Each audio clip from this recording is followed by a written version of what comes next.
Sun Business, les dirigeants et les entrepreneurs du territoire ont la parole. Clément Lessort. Bonjour chers auditeurs, j'ai le plaisir d'accueillir pour ce nouveau numéro de Sun Business Jean-Yves Maillard. Vous êtes le président et le fils du fondateur de La Fraiseraie. Bonjour et merci d'avoir accepté mon invitation. Bonjour Clément. Alors, pour nos auditeurs, il faut qu'on raconte évidemment l'histoire de cette entreprise familiale. Je dirais que tout a commencé il y a plus de 40 ans avec votre papa Joseph Maillard, la douceur du climat porniquais et un champ de fraises. Et oui, ça a commencé couleur rouge, sous des feuilles vertes, tout près de la mer, à Pornic. Et mes parents donc, ont commencé ce voyage dans le fruit au travers de la production de fraises sur quelques hectares à côté de Pornic. Alors vous étiez enfant évidemment à l'époque, je suppose. C'est votre parcours de vie après et de formation qui vous a conduit naturellement à poursuivre l'aventure de votre père ? Eh bien, on va dire qu'on est tombé dans la marmite tout petit. Et évidemment, au travers du parcours et des expériences professionnelles qu'ont lancé mes parents et du développement qui en a découlé, ça donne évidemment envie de s'accrocher à ce projet, de le faire développer, de le faire vivre. C'était important pour vous que ça reste une histoire familiale. C'était la garantie, en tout cas de la tradition et de la qualité. Mais c'était important, vous, affectivement même, que ça reste une histoire de famille. La famille, c'est toujours quelque chose d'important, que ce soit au niveau professionnel, au niveau familial et intime. Et c'est évidemment un vecteur de performance pour moi. Et de continuité. Et de continuité, puisque aujourd'hui, l'important, c'est non seulement le temps présent, mais c'est comment on va pouvoir se projeter l'entreprise à moyen et long terme. Alors justement, à propos de projection, comment est-ce que vous envisagez la suite en termes de succession ? Est-ce qu'il y a déjà des personnes désignées pour poursuivre l'aventure Maillard dans la Fraiseraie, au sein de la Fraiseraie ? J'ai la chance, avec Françoise, ma femme, d'avoir deux superbes filles qui grandissent, mais qui a priori prennent des directions professionnelles différentes. Donc l'important, c'est qu'elles puissent s'épanouir dans leur choix. Donc dans la continuité, on va dire que pour l'instant, je ne suis pas en culotte courte, mais il me reste quelques années devant moi pour préparer tout ça. Trouver un digne héritier. Pour revenir à l'histoire, c'est important de parler des années 80 puisque c'est à ce moment qu'on opère la diversification vers l'élaboration de nouveaux produits. Au départ, effectivement, des fraises. Et là, aux années 80, c'est un peu le tournant. Vous commencez à penser à élaborer de nouveaux produits à partir de la fraise. Oui, la fraise, c'est un petit peu le fruit symbolique, le premier fruit du printemps qui va tourner la page de la banane et de l'orange. Mais voilà, elle est fragile. Et à partir de là, à l'époque, mes parents faisaient les marchés. Il y avait des retours de marché, donc des retours de produits qu'il fallait donc valoriser. Donc naturellement, sont arrivées les gammes confitures, puisque le process technique était simple, demandait peu d'investissement et nous permettait surtout de continuer à vendre ces produits transformés au travers des marchés. Alors au-delà des confitures, il y a eu d'autres produits aussi qui ont été élaborés à partir des années 80. L'évolution s'est faite assez rapidement. La gamme, naturellement, s'est élargie sur les produits cuits, donc ce qu'on appelle évidemment les confitures, les gelées, les pâtes de fruits. Et puis après, un petit ressaut au travers des liquides, donc tout ce qui va être les sirops de fruits, donc les fraises, les framboises, etc. Et puis après, bien sûr, le tournant, donc des sorbets. Vous continuez de produire vous-même vos fraises. Ça représente quel volume de production à l'année là, aujourd'hui ? On produit toujours nos fraises sur Pornic, sur 5 hectares, sur une production annuelle qui va varier en fonction des années, entre 100 à 120 tonnes. Et pour les produits, vous fabriquez tout vous-même, c'est-à-dire que vous maîtrisez toute la chaîne de transformation. Je dirais de la production jusqu'à la commercialisation. La Fraiseraie et la famille Maillard et derrière toute la chaîne. C'est la spécificité de la Fraiseraie, c'était de maîtriser à l'horizontale la production, la transformation et sa distribution. Donc bien sûr, on n'est que producteur de fraises et aujourd'hui on doit transformer une quarantaine de parfums, donc ça soit au niveau des fruits ou autres. Donc pour les autres produits, bien sûr, ils sont achetés. Authenticité et naturel, les procédés, de fabrication sont restés les mêmes depuis 40 ans. On ne change pas une recette qui fonctionne, une recette qui gagne. Pas de colorant, pas de conservateur, vous étiez déjà même précurseur, hein, bien avant les autres. Oui, mais en fait, ce sont des recettes de grand-mère. Donc, des fois, on demande est-ce que vous avez un secret? En fait, le secret, il n'y en a pas. Le secret, c'est la transparence au travers des ingrédients qu'on va mettre et des procédés de fabrication.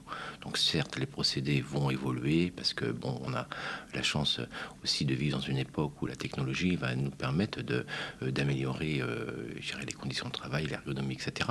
Mais les procédés restent exactement les mêmes. Alors, concrètement, ça veut dire quoi travailler alors avec des bons produits, tout le monde dit on travaille avec des bons produits, des procédés transparents, des recettes, je dirais, de grand-mère. D'une façon très très simple, au niveau par exemple des sorbets, on parle souvent de foisonnement des sorbets. Pour nos auditeurs, le foisonnement, c'est l'opération qui consiste à injecter de l'air dans un produit. Aujourd'hui, les sorbets, comme les crèmes glacées, sont vendus au volume, c'est-à-dire au litre ou au demi-litre. Si vous pesez donc ces unités, demi-litre ou litre, vous verrez que souvent 1 litre de sorbet va peser 500 grammes. C'est-à-dire qu'il y a 500 grammes d'air qui a été injecté. La fraiserie, c'est simple, 1 litre de sorbet pèse 1 kilo. À partir de là, à partir du moment où on n'apporte pas d'air dans un produit, eh bien on n'a pas besoin de jouer sur des artifices de type colorant ou arôme artificiel pour compenser le manque d'arôme qu'a naturellement l'air. Intéressant.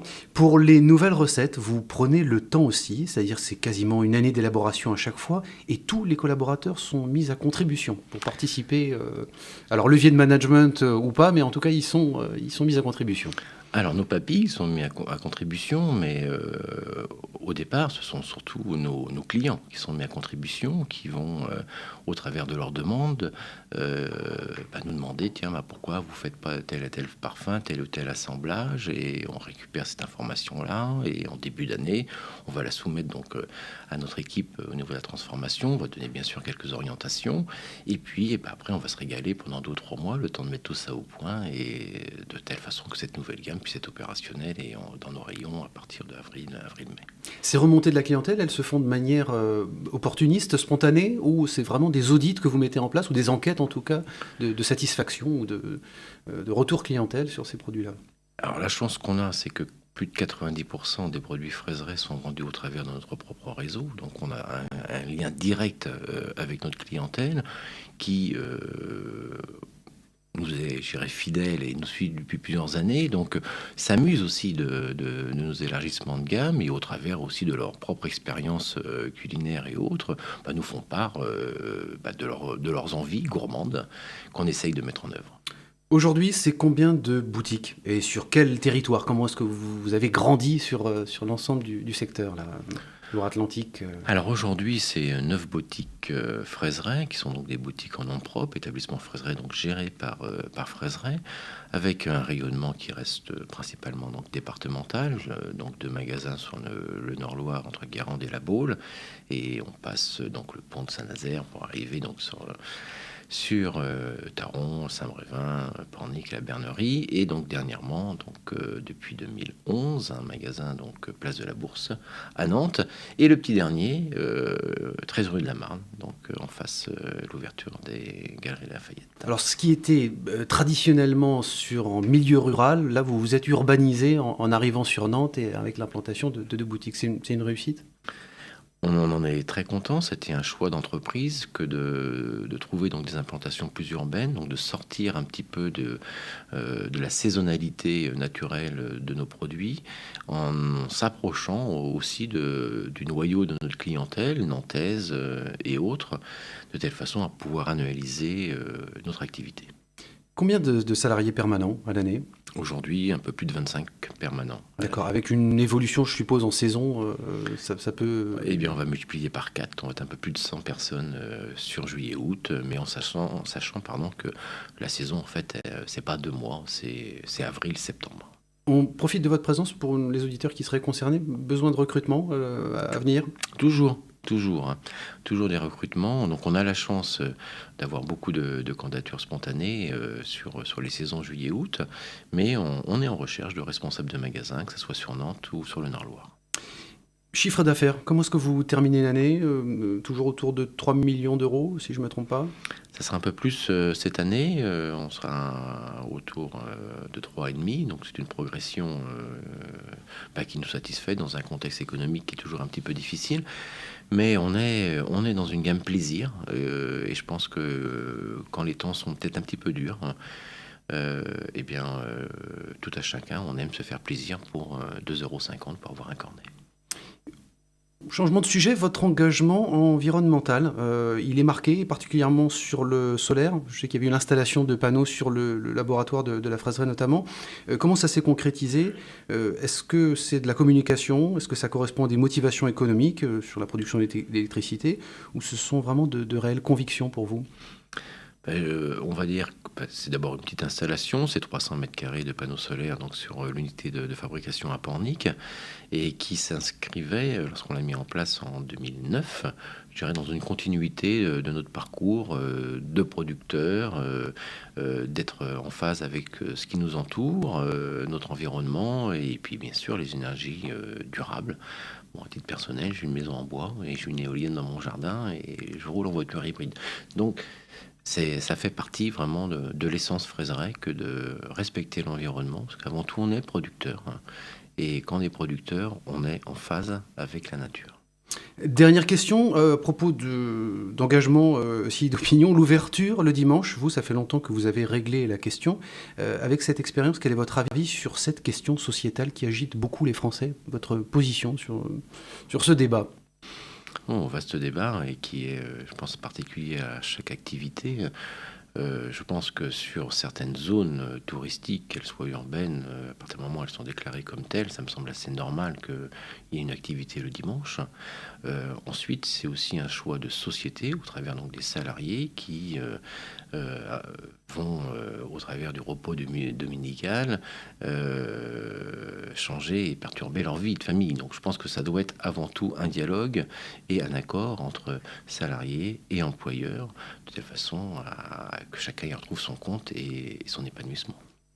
Jean-Yves Maillard, merci beaucoup. Vous pouvez retrouver bien sûr cette émission sur lesonunique.com, sur les réseaux sociaux de la radio et bien entendu sur l'application mySun. Quelques jours de congé oblige, je vous donne rendez-vous le mardi 6 janvier pour bien commencer l'année et un nouveau numéro de Sun Business avec Sylvie Cazenave-Perret. Elle est PDG de l'entreprise Poisson Packaging Éco-Emballage dans le département de la Sarthe. Excellente fête de fin d'année à tous les auditeurs de Sun. À très bientôt.